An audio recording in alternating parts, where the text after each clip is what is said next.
அதாவது எடப்பாடி பழனிசாமி வந்து ஒரு விஜய் பிரச்சனை வந்த பிறகு இன்னமும் பல அவர் மட்டும் இல்லாமல் பல கட்சிகள் வந்து விஜய் கட்சியை நம்ம கட்சி கூட கூட்டணிக்கு அமைக்கலாமாங்கிற ஒரு எண்ணம் இருந்துகிட்டே இருக்கு. ஏன்னா திமுக கூட்டணிக்கு எதிர்த்து பலமா போடணும்னா அண்ணா திமுக பாஜக கூட்டணி வந்து பலமா இருந்தா கூட அவங்க கூட்டணி இன்னும் ரொம்ப பேர் வரும்போது இன்னும் நிச்சய வெற்றிங்கிற மாதிரி பண்ணலாம்.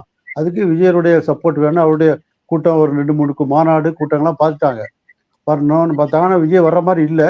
ஆனால் இந்த பிரச்சனை கரூர் பிரச்சனைக்கு பிறகு அவரு தங்கிட்ட அடைக்கலம் வருவார் அங்கிற அந்த எண்ணத்துல தான் இந்த மாதிரி அவருக்கு ஆதரவாக பேச ஆரம்பிச்சிருக்காங்க. இன்னைக்கு பார்த்தீங்கன்னா எடப்பாடி மட்டும் இல்லாமல் டிடிவி தினகரன், அவர் அண்ணாமலை, இப்படி எல்லாரும் ஒன்று போல பேசுறாங்க. அந்த அவர் சொன்ன மாதிரி அதிகாரிகள் தான் பொறுப்பு அந்த மாதிரி சொல்றாங்க. ஆனா இந்த வழக்குல நீதிமன்றம் தினகரன் விஜய்க்கு பொறுப்புன்னு பேசியிருக்காரு. இல்ல அது இப்ப மாத்திட்டாரு. இன்னைக்கு மாத்திருக்காரு. எல்லாம் மாத்திக்கிட்டே இருக்காங்க. இன்னைக்கு கூட நீங்க அண்ணாமலை பாத்தீங்கன்னா நீதிபதி சொல்ற கருத்தை தனிப்பட்ட முறையில சரியில்லைங்கிற மாதிரி சொல்லியிருக்காரு. அதே இது நயனா நாகேந்திரன் என்ன சொல்றாருன்னா, நீதிபதி சொல்றது வந்து நான் கருத்து சொல்றது சரியில்லை, அது நீதிமன்ற அவமதிப்புல வந்துடும் அப்படின்னு சொல்லியிருக்காரு. ஒவ்வொரு தலையும் ஒவ்வொரு நாளும் சொல்லிட்டு இருக்காங்க. இதுக்கிடையில விஜய் கூட ஒரு ரகசியமா உறவை காங்கிரஸ்காரங்களும் மெயின்டைன் பண்ணிட்டு வராங்க. அதனால அவருடைய கூட்டங்களை பார்த்துக்கிட்டு எப்படி ஒரு சைடு நம்ம சைடு வந்துருவாரு. ஏன்னா அவர் வந்து கடைசி வரைக்கும் தான் தான் சிஎம், தனக்கு தலைமையாக கூட்டணி சொல்லிட்டு வந்தாரு. இந்த கரூர் சம்பவத்துக்கு பிறகு அவருடைய கொஞ்சம் அவர் சைடு வீக்கா இருக்கு. அதனால இவரை இப்பவே பேசினா அந்த நம்ம சைடுல கூட்டணி வந்துருவாரு சும்மாவாது அப்படின்னு சொல்லி அதுக்காக தான் தொடர்ந்து பேசுறாங்க. அந்த அடிப்படை தான் எடப்பாடியும் தொடர்ந்து பேசிட்டு வர்றாரு. ஏன்னா எதிர்கட்சிங்கிற போது கட்டாயம் ஆளுங்கட்சி செய்யறத எதிர்த்து தான் சொல்லுவாங்க. ஆனா இப்போ வந்து அரசு பொறுப்பேற்கணும்னு நீதிமன்றம் எந்த இடத்துலயுமே சொல்லலையே. தொடர்ந்து விஜயசாந்த் தானே பேசிட்டு இருக்காங்க. இங்க பொறுப்பேற்க வேண்டும் அப்படிங்கறது யாரு முடிவு செய்யணும்? அதான் அதை இப்போ ஸ்டாலின் கூட டைரக்டா விஜய் சொல்லலை.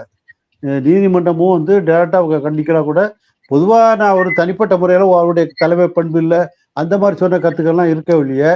இந்த கரூர் சம்பவத்துக்கு யார் பொறுப்புங்கிறத விசாரணைக்கு உத்தரவிட்டாச்சு. இவங்க எஸ்ஐடி போட்டாச்சு, ஒரு நபர் கமிஷன் போட்டாச்சு. இவ்வளவுக்கு பிறகு இப்பவுமே இவங்களே விசாரணை பண்ணிட்டு இருக்காங்க. எல்லாரும் தினம் ஒரு காணொலி வருது.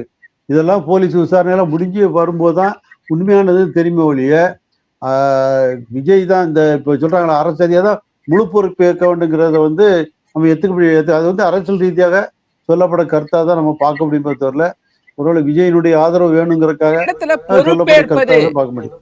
இந்த இடத்துல பொறுப்பேற்பது அப்படிங்கிறது அந்த விபத்து பலி இதுக்கான பொறுப்பேற்பதா இல்ல ஒட்டுமொத்த நிகழ்ச்சிக்கான பொறுப்பேற்பதா எடுத்துக்கிறதா? இல்ல இப்ப ஒட்டுமொத்த நிகழ்ச்சி எப்படி பண்ண முடியும்? இந்த நான் ஏற்கனவே சொல்லிட்டு இருக்கேன், இந்த கூட்டத்தை வந்து 2 பேரும் ரெஸ்பான்சிபிலிட்டி. ஸ்டேக் ஹோல்டர்ஸ் சொல்றாங்க. ஒரு மீட்டிங்னா யாரு? விஜய், அவரோட கட்சி, அவரோட நிகழ்ச்சி ஏற்பாட்டாளர்கள். இந்த பக்கம் லா என்போர்ஸ்மெண்ட் ஆபீசர்ஸ், அது போலீஸ். அவங்க 2 பேரும் சேர்ந்தாதான் அந்த கூட்டம் ஒழுங்கா நடக்கும். அப்பதான் அது ஒரு ஸ்மூத்தா நடக்க முடியும். ஆனா அவங்க 2 பேருக்கிட்டையுமே சரியான ஒரு ஒருங்கிணைப்பு இந்த கூட்டத்தை கரூர் சம்பந்தம் இல்லை. ஏன்னா இவரு நீங்க இப்ப 100 மீட்டர் தள்ளி போய் பேசுங்கன்னா அவர் கேட்க மாட்டேக்காரு. அவரு 8:45 வரேன்னு சொல்லிட்டு வரமாட்டேக்காரு. ஏற்கனவே ஃபிளைட்டு 2 நாளைக்கு முன்னாலே சென்ட்ரல் கவர்மெண்ட்ல அனுமதி வாங்கி தான் ஃபிளைட்ல ஏறணும். ஆனா அப்பவே லேட்டா போட்டு தான் வராரு. இப்படி ஒரு 2 சைடுமே ஒரு முரண்பாடுகள் இருக்குது. போலீஸை பார்த்தா நாங்க 500 பேர் போட்டோம் அப்படின்னு சொல்றாங்க. ஏன்னா விஜய்க்கு வந்த கூட்டத்தை பார்த்தா இவங்க கூடுதலா இன்னும் பண்ணியிருக்கணும். அதில் லா அண்ட் ஆர்டர் வந்து கூட்டம் வர்றதுக்கு முன்னாலே கட்டுப்படுத்தி அவர் வேனுக்கு இந்த சைட்லாம் கூட்டம் இல்லாம கொஞ்சம் சரி பண்ணி வச்சிருக்கலாம். அதெல்லாம் இருக்குது. இது மட்டும் இல்லாம விஜய்க்குன்னு தனி செக்யூரிட்டி இருக்கு. சென்ட்ரல் கவர்மெண்ட் செக்யூரிட்டி பிரிவு. அவங்களுக்கு ஒரு தனியார் ஒரு ஒயர்லெஸ் நெட்வொர்க் இருக்கு.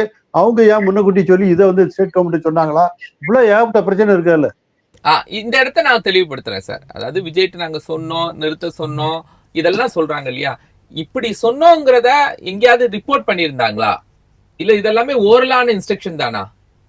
இல்ல அவரு டிஎஸ்பி போய் சொன்னாங்கிறத வந்து இப்போ நேற்று இது கூட கோர்ட்ல சொல்லியிருக்காங்க. எல்லாரும் சொல்லியிருக்காங்க. ஒரு கோர்ட்ல கூட சொல்லியிருக்காங்க. ஓரலான விஷயத்தை எப்படி வேணாலும் யார் வேணாலும் ரிப்போர்ட் பண்ணலாம். பட் இது மெசேஜா ஏதாவது அபிஷியலா சென்ட் ஆயிருக்கா அப்படின்னு கேக்குறேன். அந்த டைம்ல அதாவது சொன்னா எப்படி சொன்னாங்கிறது யாருமே விளக்கல. ஊர்ல சொன்னாங்களா, மெசேஜ் போட்டாங்களா? ஏன்னா விஜய் கிட்ட வந்து உங்களுக்கு தெரியும், அந்த மீட்டிங் பார்த்தா ஒரு பக்கம் சம்பவம் நடந்துட்டு இருக்கும் போதே விஜய் பேசிட்டு இருக்காரு. அப்போ அவருக்கும் கீழே உள்ளவங்களுக்கும் ஒரு கான்டாக்ட் கம்யூனிகேஷன் இல்லை, ஏற்படலை. ஒரு நாள் அவர் வெளியே நடக்க தெரியாம கூட பேசிட்டு இருக்கலாம். அப்போ போலீஸுக்கு தான் தெரியும், வெளியுள்ள போலீஸ். அவங்க உள்ள அந்த கட்சியோட நிர்வாகிகிட்ட பேசணும்னு சொல்றாங்க. யார்கிட்ட பேசுனாங்க? ஏன்னா அவன் புஷி ஆனந்திட்ட சொன்னவங்கன்னு சொல்றாங்க. அவங்க கேட்கலன்னு சொல்றாங்க. அது வந்து அபிஷியலா எப்படி அந்த செய்தி பரிமாற்றம் எப்படி நடந்துங்கிறத யாரும் விளக்கல. அது இனிமே விசாரணைக்கு தான் எனக்கு தெரிய வரும். இன்னொரு விஷயம் இதுல குழப்பமா இருந்துட்டு இருக்குது. தொடர்ந்து பாஜக விஜய்க்கு சப்போர்ட் பண்ற மாதிரி ஒரு சூழ்நிலை இருக்கிறதுனால இந்த இந்த பிரச்சனைகள் திரும்ப திரும்ப ஊடுருவுதுன்னு நினைக்கிறீங்களா? இல்ல பாரதிய ஜனதா வந்து இப்ப எல்லாருமே அதாவது வழக்கமா சொல்லுவாங்க, ஒரு ஒரு குட்டை வந்து குழம்பி போச்சுன்னா போற எருவு மாடு கூட உள்ள போய் குட்டையை கலக்கிட்டு போவாங்க. அது மாதிரி ஒரு பிரச்சனை வந்துச்சுன்னா அது டெட் ஆகுறதுக்குள்ள எல்லாரும் அதில் வந்து பண்ணுவாங்க. அரசியலுடைய இதே அதுதான். அரசியல்வாதிகளோட நோக்கமே அப்படித்தான் இருக்கும். எல்லாரும் அதில் தன்னை ஈடுபடுத்தி கொள்வாங்க. அந்த வகையில் எல்லா கட்சிகளுமே இந்த பிரச்சனையை அணுகுது.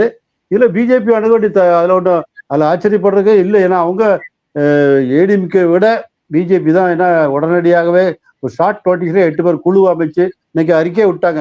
அவங்களும் அதிகாரிகள் மேல குற்றம் சாட்டியே ஒரு அறிக்கை விட்டுருக்காங்க அந்த குழு கூட.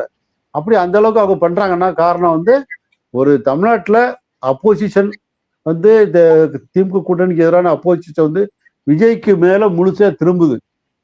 அப்போ அவருக்கு பின்னால போறதுல கொஞ்சம் தப்பு இல்லை. ஏன்னா ஏடிஎம்கே வந்து ஹெசிடேட் பண்ணுவாங்க. ஏன்னா அவருக்கு பின்னால போக விரும்ப மாட்டாங்க. நாங்க பெரிய கட்சி அதில் இருப்போம். ஆனா பிஜேபி மாதிரி கட்சிகள் வந்து சேரும்போது அவங்களுக்கு ஒரு பொலிட்டிக்கலா ஒரு ஆதாயம் இருக்கலாம். அதனால விஜய் பக்கம் போகலாம், விஜய்க்கு சப்போர்ட் பண்ணி பேசலாம். அது ஒன்றும் பெரிய இது ஒன்றும் எதிர்பார்த்தது, அது ஒன்றும் எதிர்பார்க்க வேண்டியது எல்லாருமே. அது நடக்கிறது தான் நேச்சுரல்.